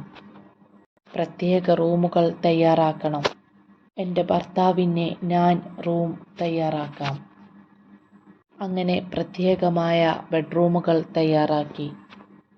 അങ്ങനെ 3 ദിവസങ്ങൾക്ക് ശേഷം അബ്ദുള്ള രാജാവും അനിയനും മറ്റുള്ളവരും കൊട്ടാരത്തിലെത്തി. അബ്ദുള്ള രാജാവ് യമൻ രാജാവിൻ്റെ അടുക്കലേക്ക് പോയിട്ട് പറഞ്ഞു, ഞാൻ അഫ്സൂസിലെ രാജാവാണ്. എൻ്റെ അനുജന്മാരടക്കം കുറച്ച് രോഗികളെയും കൊണ്ടാണ് വന്നത്. നിങ്ങളുടെ ഭർത്താവിൻ്റെ ചികിത്സ കേട്ടറിഞ്ഞ് വന്നതാണ്. അതുകൊണ്ട് ആ ചികിത്സ നടത്തണം. എല്ലാവരും വിഷമത്തിലാണ്. യമൻ രാജ്യത്തെ രാജാവ് മകളെ വിളിച്ചുകൊണ്ട് പറഞ്ഞു, ഇവർ സാധാരണക്കാരല്ല, അടുത്ത അയൽ രാജ്യത്തെ രാജാവാണ്. അതുകൊണ്ട് ചികിത്സ നടത്താനുള്ള ഏർപ്പാടുകൾ ഉടനെ ചെയ്യണം. മകൾ പോയി ആസൂറയോട് കാര്യങ്ങൾ പറയണം, അഥവാ ഹക്കീം എന്നവനോട് വിവരങ്ങൾ പറയണം എന്ന് രാജാവ് പറഞ്ഞു. ആസൂറ ബീവി അതിന് മറുപടി പറയുകയാണ്, ഇന്ന് ആർക്കും മരുന്ന് തരില്ല, അതൊക്കെ നാളെയാണ്. എല്ലാവരും പോയി വിശ്രമിക്കാൻ പറയൂ. ചികിത്സ നാളെ തുടങ്ങും എന്ന തീരുമാനത്തിൽ എല്ലാവരും ഭക്ഷണം കഴിച്ച് അവരവരുടെ ബെഡ്റൂമിലേക്ക് പോയി. അതുപോലെ തന്നെ അബ്ദുള്ള രാജാവും രാത്രി ഭക്ഷണമെല്ലാം കഴിച്ച് തനിക്കായി തയ്യാറാക്കിയിട്ടുള്ള ബെഡ്റൂമിലേക്ക് പോയി. നോക്കുമ്പോൾ തനിക്ക് വിശ്രമിക്കാൻ വേണ്ടി സജ്ജീകരിക്കപ്പെട്ട കിടപ്പറ. ഒരുപാട് പൂർവ്വകാല സ്മൃതികൾ അദ്ദേഹത്തിൻ്റെ മനസ്സിലൂടെ കടന്നുപോയി. ആസൂറ ബീവിയെ വിവാഹം കഴിച്ച് ആദ്യമായി മണിയറയിൽ കൂടിയപ്പോഴുള്ള അതേ മണിയറ, കൊട്ടാരത്തിൻ്റെ ഭിത്തികളിലെല്ലാം അതേ മണിയറ പോലെ തോന്നി അബ്ദുള്ള രാജാവിന്. അതേ രൂപത്തിൽ പണിത കട്ടിൽ, അതേ കിടക്ക, അതേ വിരിപ്പ്. കിടക്കയിൽ വിതറിയിട്ടുള്ള പൂവുകൾക്ക് കൂടി മാറ്റമില്ല. എന്തൊരു സാമ്യം! ആരാണ് ഈ കലാപരമായ കിടപ്പറ ഒരുക്കിയത്? ബുദ്ധിപരമായ ഒരു പെൺകുട്ടിയല്ലാതെ ഇത്രയും കലാപരമായ ഒരു മണിയറ ഒരുക്കാൻ സാധിക്കില്ല. ഇങ്ങനെ പലവിധ ചിന്തകളുമായി വളരെ മൃദുലമായി അദ്ദേഹം കട്ടിലിൽ കയറിയിരുന്നു. അന്ന് തൻ്റെ മണിയറയിലുണ്ടായിരുന്ന അതേ രൂപത്തിലുള്ള കനകവിളക്ക് പ്രകാശം ചൊരിയുന്നു. മേശപ്പുറത്ത് തയ്യാറാക്കി വെച്ചിരുന്ന പോലെ ഒരു സ്വർണ്ണ ചഷകത്തിൽ മധുര പലഹാരങ്ങൾ തയ്യാറാക്കി വെച്ചിരിക്കുന്നു. ഇത് എന്ത് പരീക്ഷണമാണ് റബ്ബേ! എൻ്റെ മനസ്സിലെ സമനില തെറ്റുന്നല്ലോ. ഞാൻ ഈ കാണുന്നത് സ്വപ്നമാണോ അതോ യാഥാർത്ഥ്യമാണോ? അബ്ദുള്ള രാജാവ് തൻ്റെ ശരീരത്തിൽ നുള്ളി നോക്കി. വേദനിക്കുന്നുണ്ടോ? തനിക്ക് വേദനിക്കുന്നുണ്ട്. അപ്പോൾ സ്വപ്നമല്ല. അപ്പോൾ ആസൂറ ബീവിയാണ് ആ പാനീയം തൻ്റെ നേരെ നീട്ടിയത്. പക്ഷേ ഇന്നാരുമില്ല. മേശപ്പുറത്ത് മൂടി വെച്ചിരിക്കുകയാണ്. തൻ്റെ ആസൂറ ബീവി ഇപ്പോൾ വരും, തനിക്ക് ചഷകമെടുത്തു തരും. എല്ലാം ആലോചിച്ച് ഒരു തരം വിഭ്രാന്തിയിൽ അയാൾ ഒരുപാട് സമയം ഇരുന്നുപോയി. ഇല്ല ഇല്ല, ആരും വന്നില്ല, ആരും വരില്ല. അവസാനം അബ്ദുള്ള രാജാവ് തന്നെ ആ ചഷകമെടുത്ത് തൻ്റെ വായയോടടുപ്പിച്ചു. അല്പം അല്പമായി കുടിച്ചു. എന്തൊരത്ഭുതം! അതേ രുചി. തൻ്റെ പ്രിയപ്പെട്ടവൾ ആദ്യ രാത്രിയിൽ തനിക്ക് നേരെ നീട്ടിയ ആ പായസത്തിൻ്റെ അതേ മധുരം, അതേ സ്വാദ്. ഇതെങ്ങനെ സംഭവിച്ചു? അയാളുടെ കണ്ണുകളിൽ നിന്നും കണ്ണുനീർ ഉതിർന്നു വീണു. ആ മുഖം വിവർണമായി. അങ്ങേക്കിതെന്തു പറ്റി? അവിചാരിതമായ ഒരു ഭാവമാറ്റം പരിചാരകളിൽ ഒരാൾ ചോദിച്ചു. അദ്ദേഹം പറഞ്ഞു, ഞാൻ ഈ കുടിച്ച മധുരപാനീയം. എൻ്റെ പ്രാണപ്രേയസി ആസൂറ എനിക്കാദ്യ രാത്രിയിൽ സമ്മാനിച്ച അതേ പാനീയം തന്നെ. മറ്റൊരാൾക്കും ഇതേ രുചിയിൽ അതുണ്ടാക്കാൻ സാധിക്കുകയില്ല. ഇതെങ്ങനെ സംഭവിച്ചു? അബ്ദുള്ളയുടെ മറുപടി കേട്ട് വൃത്യൻ മിഴിച്ചിരുന്നുപോയി. രാജാവ് ചിന്തയിൽ ലയിച്ചു ചേർന്ന് ഒരുപാട് സമയം കടന്നുപോയി.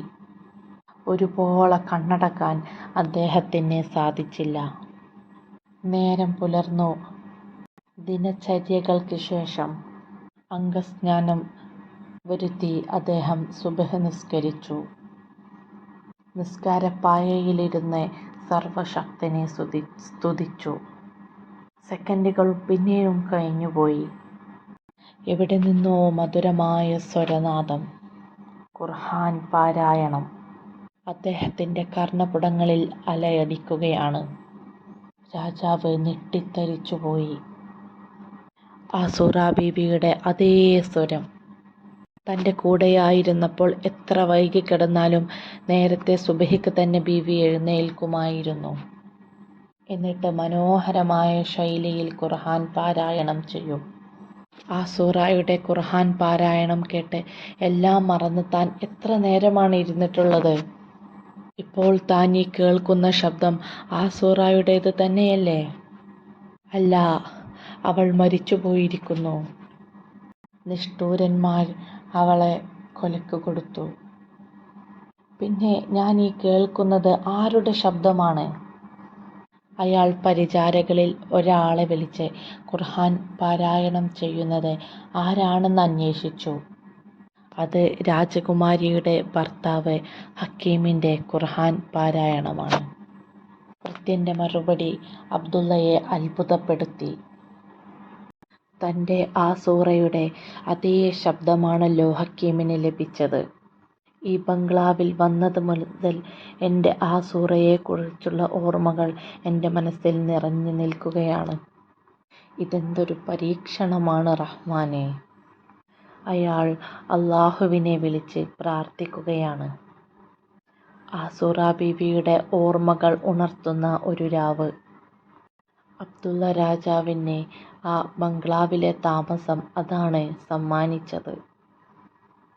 എന്നാൽ കൂടെ വന്നവർ രാജകീയമായ സ്വീകരണത്തിൽ മതിമറന്ന് കൂർക്കം വലിച്ച് ഉറങ്ങുകയാണ് ചെയ്യുന്നത്. അന്നും പ്രഭാതം പൊട്ടിവിടരുകയാണ്. പകലിൻ്റെ പൊൻകിരണങ്ങൾക്ക് ഇന്ന് കൂടുതൽ പ്രസന്നതയുണ്ട്.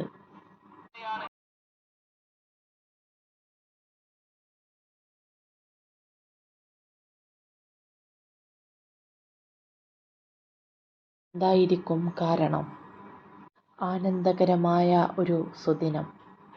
രാജസഭ കൂടുന്നതിന് മുമ്പ് തന്നെ സദസ്സിൽ ഇരിപ്പിടങ്ങളെല്ലാം നിറഞ്ഞു.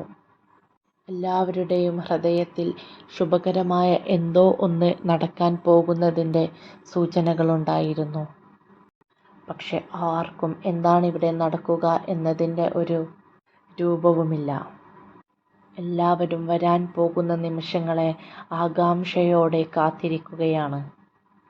യമനിലെ രാജാവും മന്ത്രിമാരും തങ്ങളുടെ ഇരിപ്പിടങ്ങളിൽ ആസന്നരായി.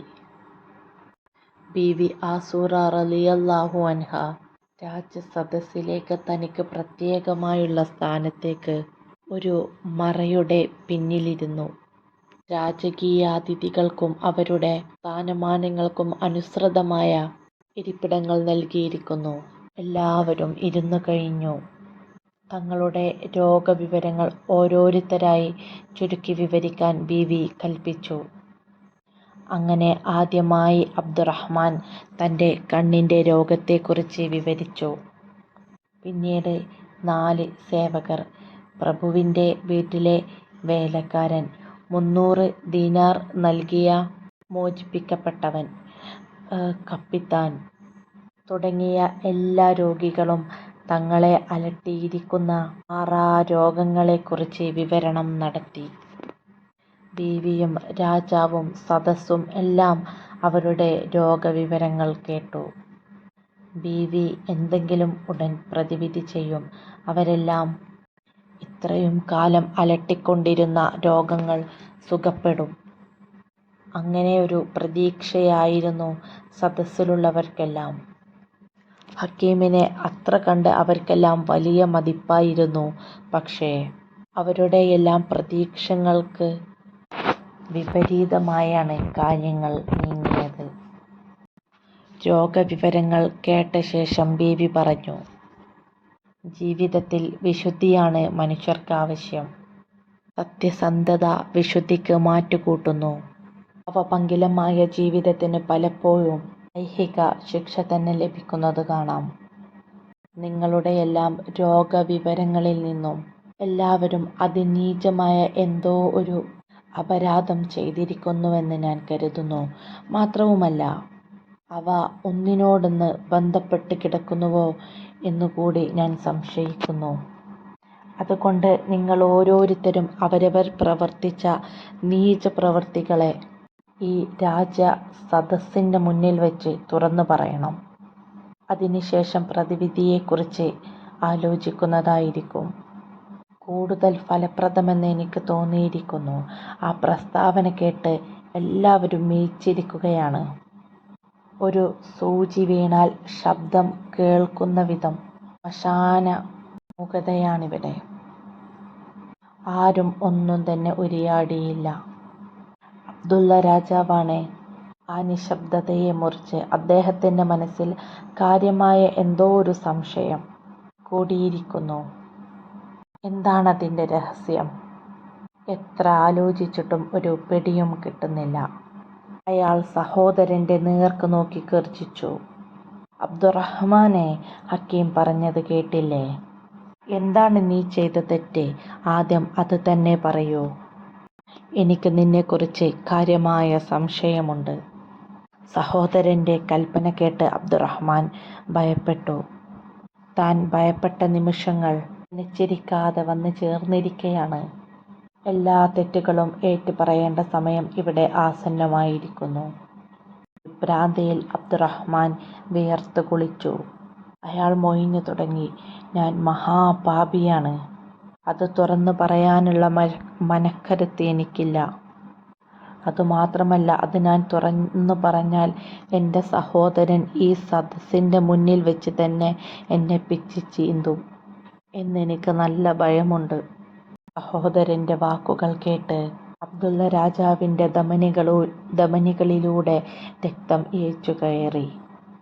കോപത്താൽ അദ്ദേഹത്തിൻ്റെ പരിസരബോധം പോലും നഷ്ടമായി. പലരും ആശ്വസിപ്പിക്കാൻ വേണ്ടി ശ്രമിച്ചു.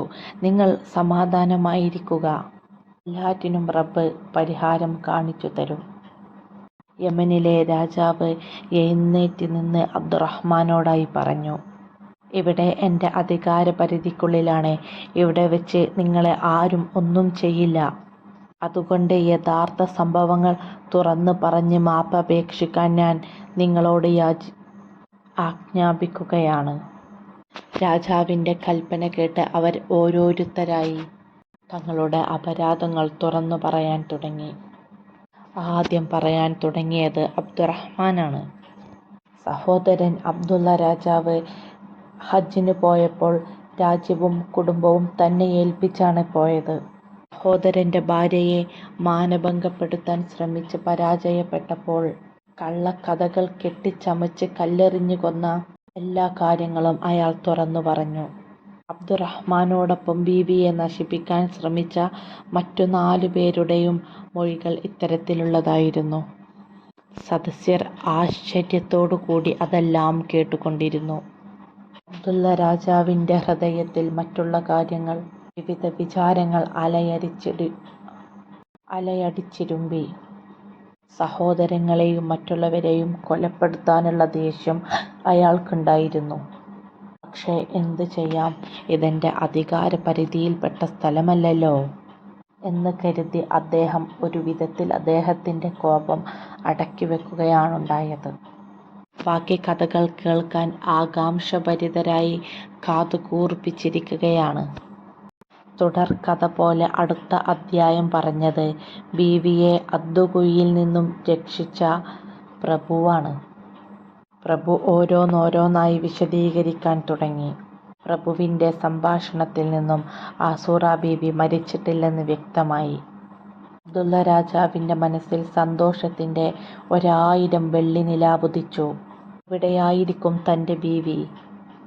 തുടർന്നുള്ള സംഭവങ്ങൾ കേൾക്കാൻ അയാൾ തിരക്കുകൂട്ടി. തൻ്റെ കുഞ്ഞുമകൻ്റെ മരണത്തിൽ സംശയിച്ചിറക്കിവിട്ട കഥ വരെയാണ് അതിൽ പ്രഭു പറഞ്ഞത്. തുടർന്ന് താൻ ബീവിയെ മാംസദാഹത്തിനിരയാക്കാൻ ശ്രമിച്ചതും, മയങ്ങാതെ വന്നപ്പോൾ കുഞ്ഞിനെ കൊല ചെയ്തതും, എന്നിട്ടത് ബീവിയിൽ ആരോപിച്ചതും വീട്ടിലെ വേലക്കാരൻ പറഞ്ഞു. ഇതേവരെ കേട്ട് കേൾവിയില്ലാത്ത അത്രയും ക്രൂരതകളാണ് പലരും പറയുന്നത്. പലരുടെയും കണ്ണിൽ നിന്നും കണ്ണുനീർ ഇറ്റുവീഴുന്നുണ്ട്. തൻ്റെ ജീവിതത്തിൽ എന്തെല്ലാം ബീവി ആസൂറ എന്ന മഹിളാരത്നം അനുഭവിക്കേണ്ടി വന്നതെന്നോർത്ത് കേട്ടവരെല്ലാം കരഞ്ഞു. അടുത്ത വിവരണം 300 ദീനാർ കൊടുത്ത് ബീവി മോചിപ്പിച്ച അയാളുടേതായിരുന്നു. തന്നെ രക്ഷിച്ചിട്ട് കൂടി താൻ ബീവിയെ ബലപ്രയോഗം നടത്തിയതും രക്ഷപ്പെടാനൊരുങ്ങിയ അവരെ കപ്പിത്താന് വിറ്റതുമെല്ലാം അയാൾ പറഞ്ഞു. അടുത്ത ഊഴം കപ്പിത്താൻ്റേതായിരുന്നു. തൻ്റെ കയ്യിൽ കിട്ടിയ ഒരു പാവം തരുണിയെ കീഴ്പ്പെടുത്താൻ ശ്രമിച്ചതും സാധിക്കാതെ വന്നപ്പോൾ മരണത്തേക്ക് ആഞ്ഞടിച്ചതും കപ്പൽ മുങ്ങിയതും അയാൾ വിവരിച്ചു. അവരുടെ ഭാഗത്തു നിന്നും സംഭവിച്ച തെറ്റുകൾ, അബദ്ധങ്ങൾ എല്ലാം എല്ലാവരും ഏറ്റുപറഞ്ഞു. ഇനി ഇതിനെല്ലാം പ്രതിവിധി കാണേണ്ടത് രാജാവിൻ്റെ മകളുടെ ഭർത്താവാണ്. എല്ലാവരും ഹക്കീമിൻ്റെ തീരുമാനത്തിനായി കാതോർത്തിരിക്കയാണ്. തൻ്റെ അടുത്തിരുന്ന രാജകുമാരിയെ അടുത്തേക്ക് വിളിച്ച് ഹക്കീം അഥവാ ആസൂറ ബീവി എന്തോ ഒരു സ്വകാര്യം പറഞ്ഞു. പിന്നീട് കപ്പിത്താനെ വിളിച്ച് അയാളോട് ചോദിച്ചു, നിങ്ങളല്ലേ ആസൂറ ബീവിയെ അവസാനമായി കണ്ടത്? ഒരു നടുക്കത്തോടെ അവർ മറുപടി പറഞ്ഞു, അവരുടെ കയ്യിൽ എന്തെങ്കിലും ഉണ്ടായിരുന്നോ? അവരുടെ കയ്യിൽ ഒരു പെട്ടിയുണ്ടായിരുന്നു.